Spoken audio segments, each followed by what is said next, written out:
Halo pemirsa, apa kabar? Jumpa lagi bersama saya Afiliani dalam Afiliani View. Ya pemirsa, Kabinet Jokowi JK menghadapi sejumlah tantangan sektor ekonomi. Salah satunya bahwa kita melihat kinerja pertumbuhan ekonomi mengalami penurunan di triwulan pertama. Dan banyak pihak mengatakan perlunya adanya reshuffle. Di hasil survei menunjukkan bahwa hampir 50% kepuasan terhadap kabinet khususnya adalah bidang ekonomi mengalami penurunan. Nah, apakah hal ini diperlukan reshuffle ataukah memang harus memperbaiki secara struktural agar perekonomian Indonesia ke depan akan lebih baik?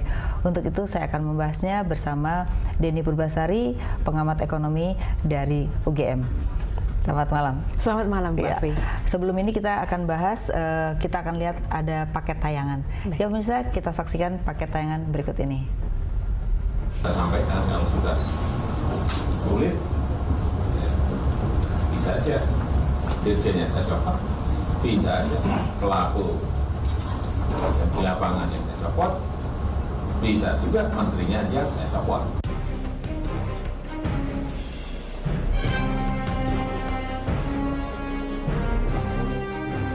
Presiden memberi waktu 3 bulan untuk membenahi waktu tunggu bongkar muat hingga keluar barang dari Pelabuhan Tanjung Priok yang saat ini masih butuh 5,5 hari.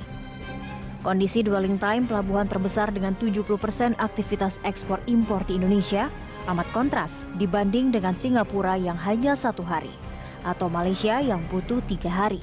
Proses bongkar muat di Tanjung Priok melibatkan tak kurang 16 kementerian dan lembaga. Sementara pemerintah menargetkan 7 paket stimulus fiskal rampung Juni ini. Harapannya pertumbuhan ekonomi yang lamban dapat dipacu lewat konsumsi domestik dan investasi yang meningkat. Menteri-menteri ekonomi Kabinet Jokowi JK memang tengah disorot.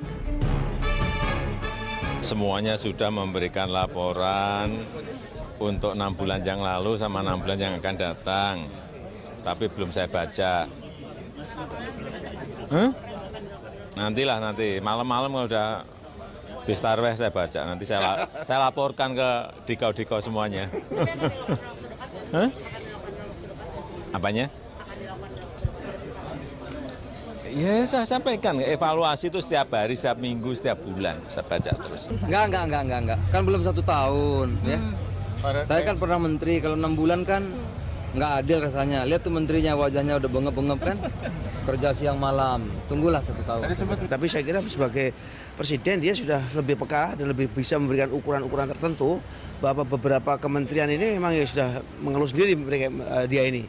Bagaimana sebetulnya menteri-menteri yang dicalonkan oleh ketua umum partai itu kinerjanya tidak seperti yang mereka harapkan. Nah, ini saya kira merupakan amunisi bagi Jokowi untuk juga mengatakan, menteri-menterimu ternyata memang tidak bisa loh.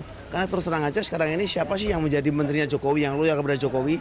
Menurut saya sangat sedikit lah. Paling-paling cuma Mensesnek, mungkin ya oke lah siapa mungkin ya beberapa lah, Susi dan lain sebagainya. Tapi yang lain-lain yang tunduk kepada ketua umumnya sendiri. Itu yang saya kira menjadi sekarang beban Jokowi sehingga dia itu sendirian. Iya, Bu Denny, itu kalau kita lihat tadi menjadi menarik karena Pak Jokowi sendiri ketika datang ke pelabuhan itu mengatakan bahwa akan dievaluasi menteri-menterinya. Jadi bukan hanya tekanan dari luar, presidennya pun ngomong begitu kan gitu. Nah, kalau melihat hal ini mungkin ada beberapa hal yang perlu kita pilah-pilah ya. Pertama mungkin kita akan bicara tentang kinerja ekonominya secara keseluruhan, baru kita bicara kinerja per menteri ya. Nah, kalau kita lihat di triwulan pertama itu hanya 4,7. Itu sama seperti kita tahun 2008 ya, waktu kita krisis begitu ya. Nah, kemudian kita lihat lagi ternyata konsumsi menjadi drive penurunan daripada pertumbuhan ekonomi dan juga government spending yang ternyata tidak terjadi ya. Nah, triwulan 2 ini kelihatannya hampir mirip dengan triwulan pertama karena belum bisa pemerintah itu mengeluarkan anggaran secara cepat. Nah, gimana kalau melihat hal ini? Saya kira memang betul bahwa salah satu penyebab dari turunnya pertumbuhan ekonomi itu Ibu disebabkan karena faktor global. Itu harus diakui memang betul terjadi. Namun demikian kita tahu bahwa sebenarnya jika seandainya di dalam negeri mampu untuk memobilisasi kekuatan internal, kekuatan ekonomi internal, maka itu bisa katakanlah di counter kekuatan dari ekonomi global. Artinya Anda mengatakan jangan hanya gara-gara global terus kita diam saja, tapi Betul. harus ada action di dalam negeri Betul. gitu ya, supaya global ini hanya sebagai faktor yang given begitu. Betul. Sama halnya yang ditunjukkan dengan India, Bu.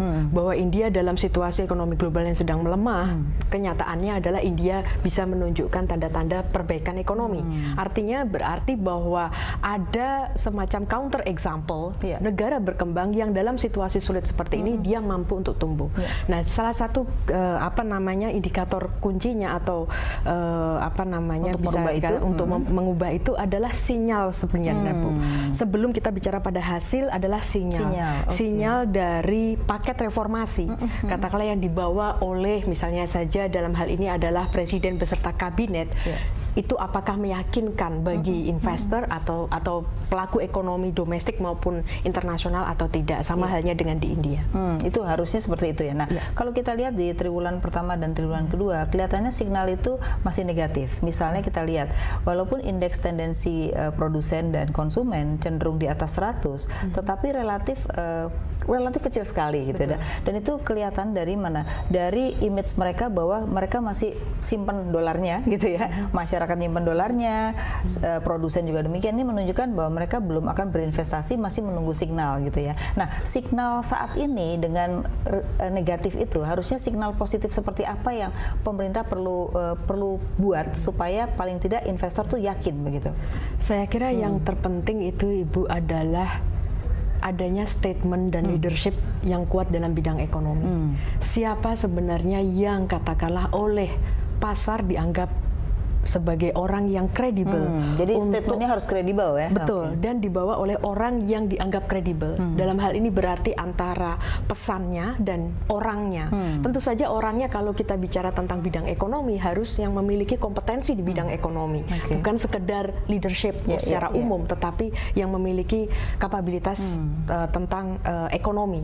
Nah, itu yang perlu, Bu. Yang kedua adalah sinkronisasi dari statement-statement yang dikeluarkan oleh seluruh pejabat pemerintah, tidak hanya presiden, wakil presiden, dan menteri-menterinya, tetapi juga dalam konteks yang lebih besar yaitu Bank Indonesia dan juga OJK misalnya. Kelihatan bahwa market melihat bahwa mereka bergerak pada satu direction. Yang itu sebenarnya anchornya, Bu, yang paling sederhana itu adalah RPJMN. RPJMN itu adalah target yang mau dicapai. Katakanlah kalau kita memang nanti melihat kondisi global itu menurun, tetapi arahnya adalah ke sana. Bukan masing-masing kementerian mengejar sektor tujuan sektoralnya yang barangkali berbenturan dengan tujuan akhir yang tercantum dalam RPJMN. Artinya bahwa direction saat ini orang selalu bicara koordinasi di antara kementerian ini masih menjadi problem, sehingga masing-masing departemen hanya memikirkan kinerjanya sendiri, begitu ya. Nah, kita lihat misalnya kita ada hal-hal yang menarik dari setiap departemen ya. Satu, mungkin kita bahas dari kenapa anggaran tidak bisa belanja. Itu salah satunya adalah Menpan ya. Kita lihat di Menpan ini ada banyak kebijakan terkait dengan nomenklatur yang seharusnya ketika pemerintah menggunakan anggaran harusnya departemen sudah selesai ya.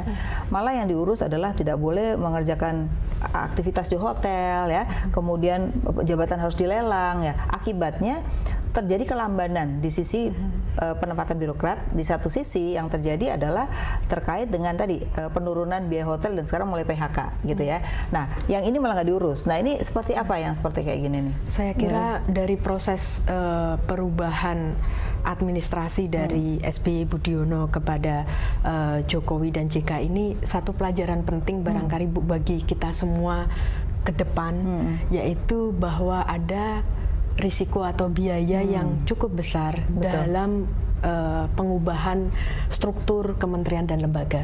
Itu satu pelajaran yang penting, Bu, bahwa ternyata tidak semudah seperti yang ada di atas kertas. Benar. Yang kedua adalah, dan itu bisa mengorbankan pertumbuhan ya, karena akibat itu sebenarnya. Karena ternyata sangat lambat bahwa kita menata administrasi atau birokrasi yang baru sesuai dengan nomenklatur yang baru itu sangat lambat. Yang kedua, Ibu, kalau kita bicara tentang kinerja ekonomi tidak muncul dalam ruang yang hampa, terisolasi dari yang lain. Yang terjadi adalah Kementerian Perekonomian sekarang misalnya saja tidak membawahi Kementerian Perhubungan. Kemudian karena ada dua Menko sekarang kan. Betul. Karena kelautan ini juga membawahi beberapa bidang yang kaitan dengan perekonomian ya. Persis. Nah, perhubungan, kemudian ESDM itu ada di Kementerian Maritim yang saya rasa sangat vital untuk kemudian bekerjanya katakanlah perekonomian secara keseluruhan. Nah, kalau seperti itu, Bu, berarti ketika ada keputusan-keputusan yang katakanlah melibatkan Kementerian Perhubungan dan Kementerian Perekonomian, biasanya kalau dua Menko, ada urusan yang menyangkut dua Menko, itu berarti yang katakanlah menjadi synchronizer itu adalah Wakil Presiden.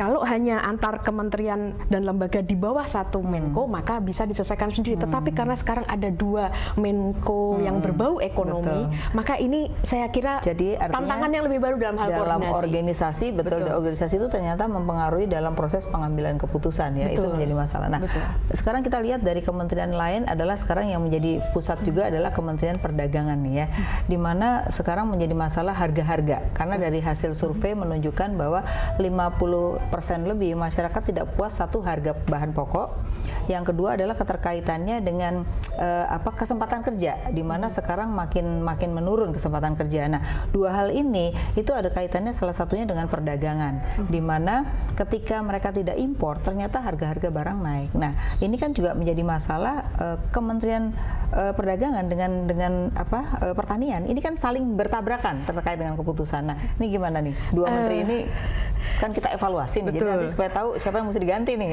Iya, Ibu. Saya kira ini mungkin satu pelajaran yang bisa kita lihat kembali dari pengalaman misalnya saja zaman Pak Harto. Pak Harto berusaha kurang lebih Ibu selama 14 tahun untuk mencapai swasembada beras.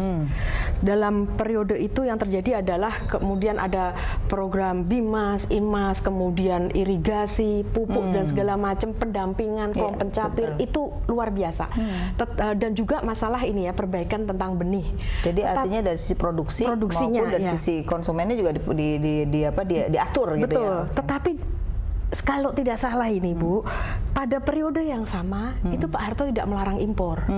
Artinya adalah sebenarnya antara impor dengan swasembada ini jangan dianggap sebagai zero sum game. Tetapi sebenarnya bisa beriring bahwa impor diperlukan dalam rangka stabilisasi harga. Kita tidak bisa dalam sebuah kebijakan ekonomi hanya memenangkan satu kelompok masyarakat Ibu. Kita hidup hanya produsen gitu ya, tapi konsumennya jadi korban begitu ya. Yang mana pendapatan per kapita masyarakat kita masih rendah Ibu. Jadi saya kira ini anchor-nya kembali lagi untuk bisa katakanlah mendudukkan bersama kementerian dan lembaga yang memiliki tujuan yang berbeda-beda itu adalah kembali kepada tujuan RPJMN. Ada target kemiskinan Bu. Kalau ada target kemiskinan berarti harga bahan pokok nggak bisa kemudian melonjak tinggi sekali. Itu kan gampang ya, yang penting harga pokok, kesempatan kerja gitu ya. Betul. Oke, nanti kita akan bahas lagi, kita harus break dulu. Ya pemirsa, jangan kemana-mana karena saya akan kembali setelah pariwara berikut ini.